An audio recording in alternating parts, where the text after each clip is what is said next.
let's go, huh? The battle plays gotta make layups, we gotta rebound. This is Utah Tech basketball and the John Judkins Coaches Show. Great win, proud of you. Let's keep it going.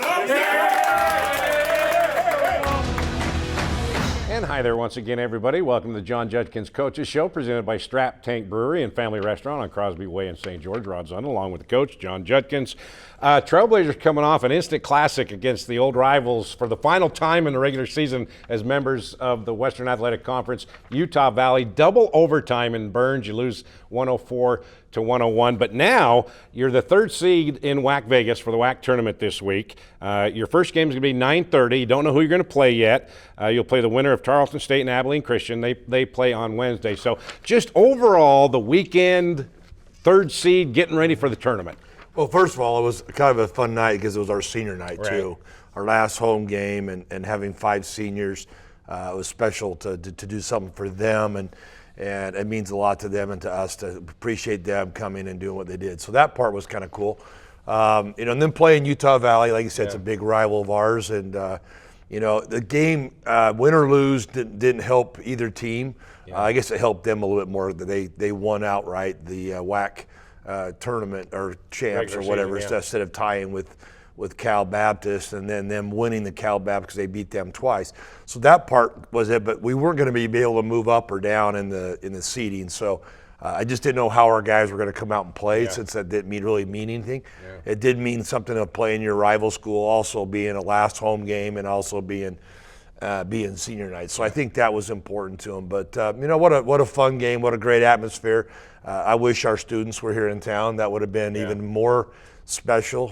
Doing the spring break didn't help us all, but the community was unbelievable. Yeah. I really appreciate the community of them coming out and support like they did this year. I thought that was really cool. But yeah, what a kind of a different game. We kind of started out back and forth, and then there they go.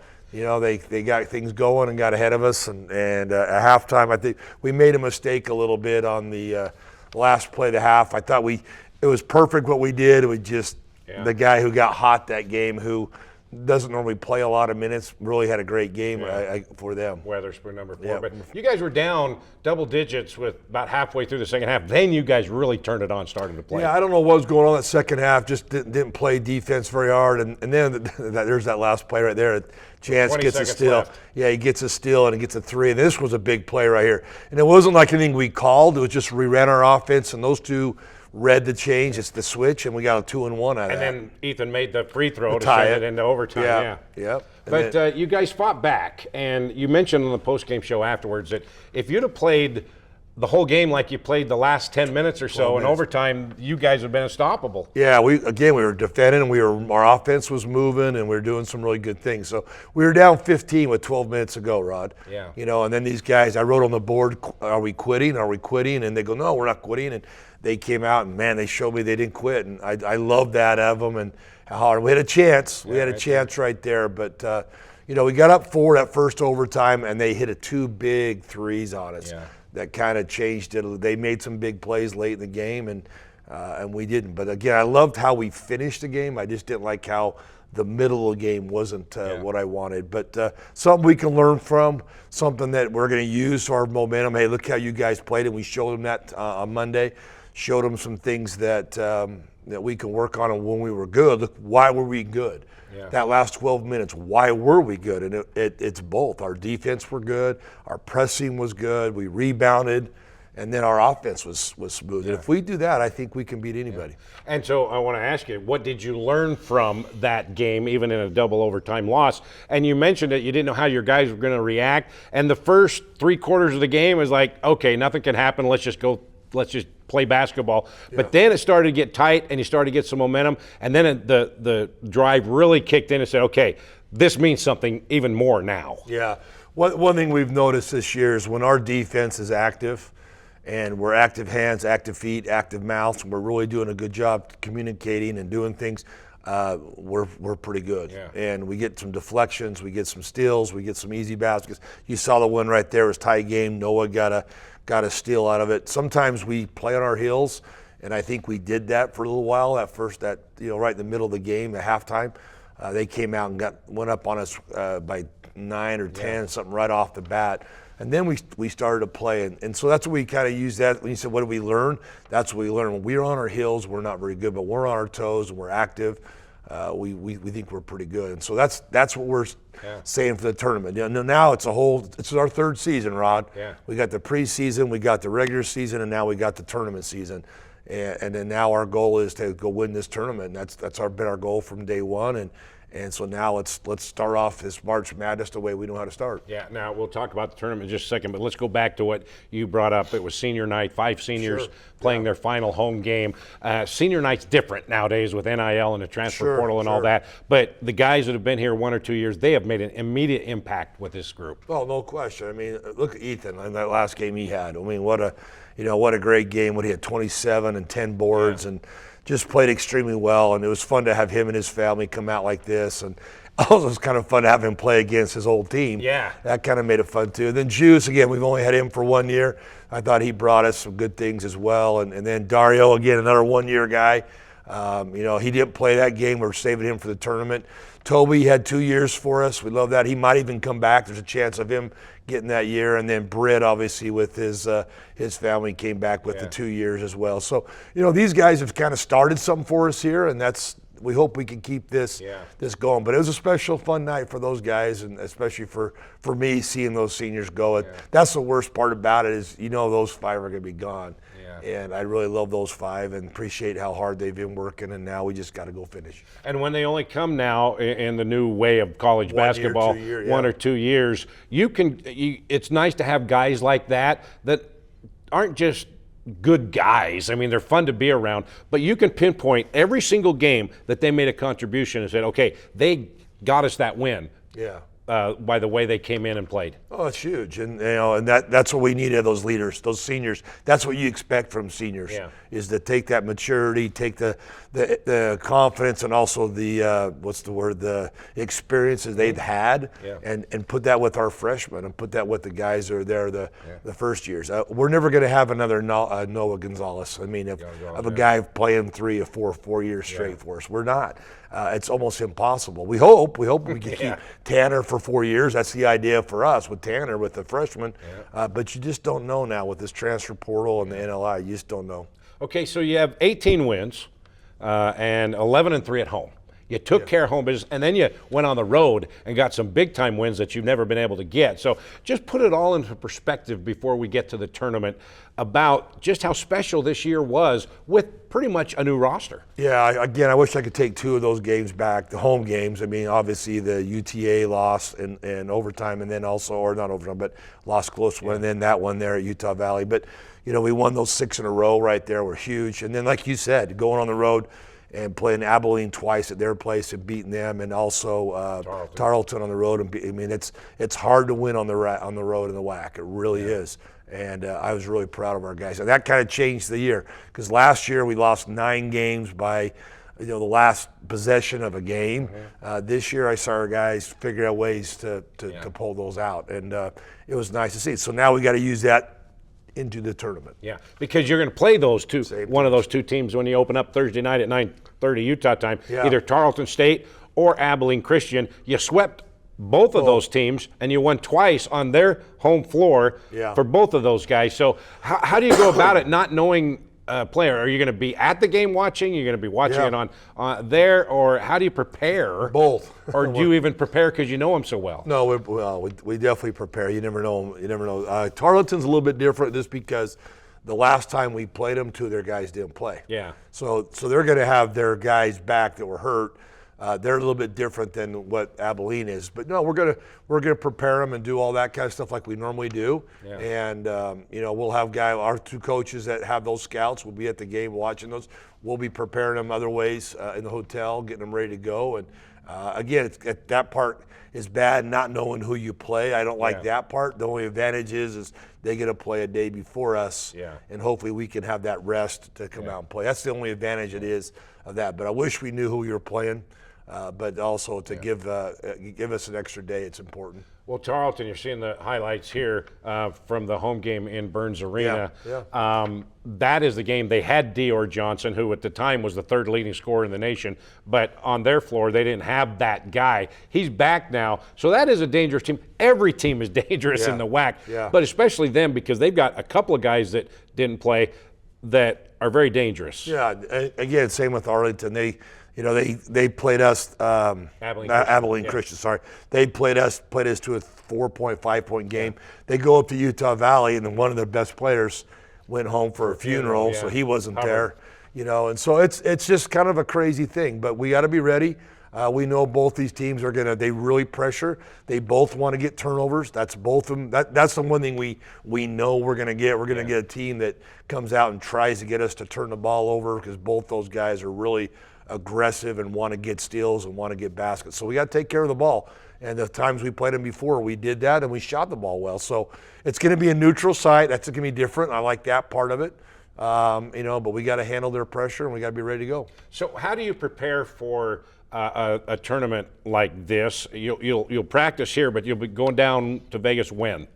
Wednesday. And you're going to practice in Vegas Wednesday? No, we'll practice here before we go. Okay. The reason why is because they don't give you time in that gym. Yeah. So if they don't give you time in that gym, why are you going to some other gym? You might as well just do it right here. That is an advantage we have of being as close as we are. So we'll practice here and do all the stuff here on Wednesday, and then Thursday. That's the hardest part of these tournaments is it changes. Your shoot-arounds are 25 minutes instead of an hour. And so it's just a little bit different stuff. So but everybody's got to do it. Shoot around in the morning. We'll go shoot around at 10. I think ours is 10 to 10:25.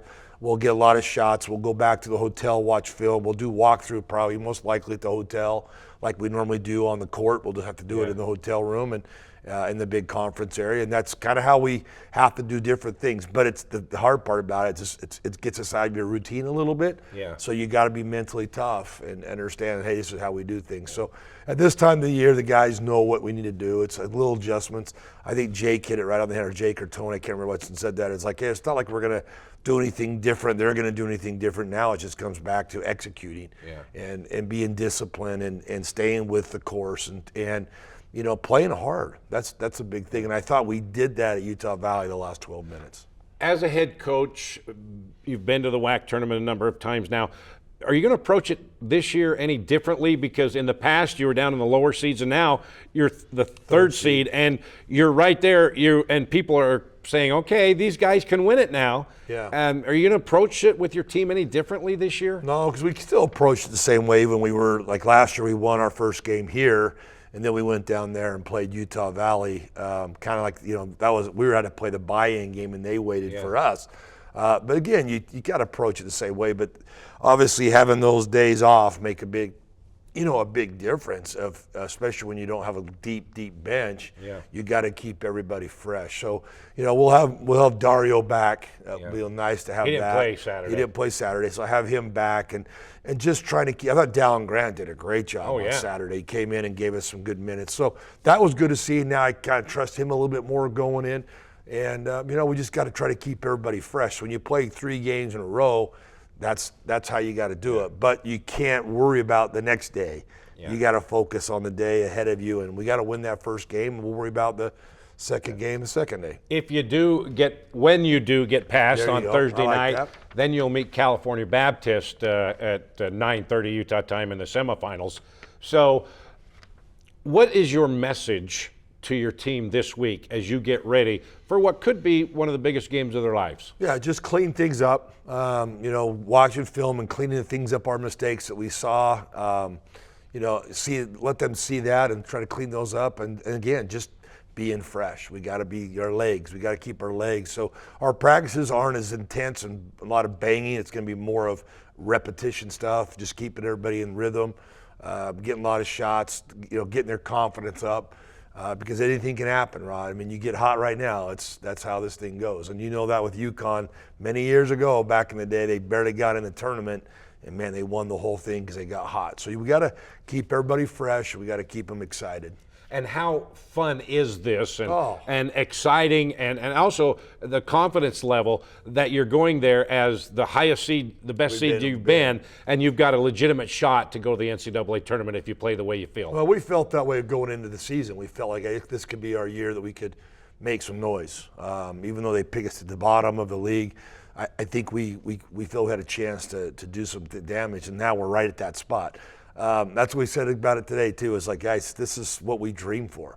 You mean you played these 32 games for this weekend, And I'm hoping they're watching TV and they're watching all these conference games right now. And you see these upsets, and you see guys snapping putting their logo on the board, moving to the next round or going to the NCAA. That's why we play this. It's right in front of us. Now we've got to go take it. And hopefully they have that energy and they want that. And that's what it's all about. Well, that's why they call it March Madness, it's because it could be maddening for a third seed team to it's the best, win man. 3 and go to the NCAA tournament. It's the best time of the year, no question. Man, if you're a basketball guy or fan, I mean, this is the best time of the year, no question. Okay, I have to ask you, is it difficult not to look ahead, just privately, to saying, you know what, NCAA tournament, we can taste it almost. Oh, it's right there, yeah. Is it hard to not look ahead? No, and say, hey, you got to imagine yourself there. You got to think you're going to get there. You got to put yourself in that spot. Yeah. If you don't, you're never going to, like, oh, I hope we get there. No, it's like a foul shot, Rod. You get up there and say, oh, I'm going to miss this. I hope I make this. You're going to miss. Yeah. Hey, I'm going to make this. Boom. Yeah. No, that's what we need to be thinking right now. We got to win this first game. Let's just focus on this first game. We're going to win this first game. And if we do that, I think next and next and next. But you're right. This is why you play this. It's so close. Now just go out and do it. Yeah. Can you sense the guys feel that energy already? I hope so. I mean, a little bit today. We'll talk about it again tomorrow, and just get them some things going. And we got some ideas we want to do with our team to try to motivate them. But I think they should know. They should know all about this. They get it. Yeah. They've played this game long enough to know how important this week is, and preparing themselves, eating well, getting rest. They know how important that is. Well, it's here. It's here, buddy. March is the best time for college basketball. Oh, this is it, man. And you're right in the thick of it. It is. You're right there. It's like Christmas Eve, baby. We're ready to go. We're so excited. It's hard to sleep because you're so excited. It's going to happen. Well, I hope you get that Red Ryder wagon or that BB gun. Don't you try out, kid. There you Hope go. you get that for Christmas morning. There you go. By the time Sunday morning. It'll be fun. We're excited. Did that make sense? It did. Okay, all right. There you go. All right, so Christmas Eve is coming, Thursday night, 9:30. Utah Tech will take on either Tarleton State or Abilene Christian. And when they get past that, then they'll take on California Baptist in the semis for the right to play in a championship game. Sounds fun because it's right there. It'll be fun. And it's doable. Yep, come on out. That should be a lot of fun down in Vegas. Scheduled for 9:30. The pregame show will be at 9:15 on Trailblazer Sports Vision and Fan Sports Radio. But of course, with the games maybe going longer, that could be adjusted a little bit. So we'll just keep you updated. So, Coach, here he goes. All right, buddy. Let's get to March Madness and have some fun. Sounds good. Thank you. Stay a while. All right. 9:30 Thursday night against either Tarleton or Abilene Christian. We'll see you from WAC Vegas Thursday night. See you.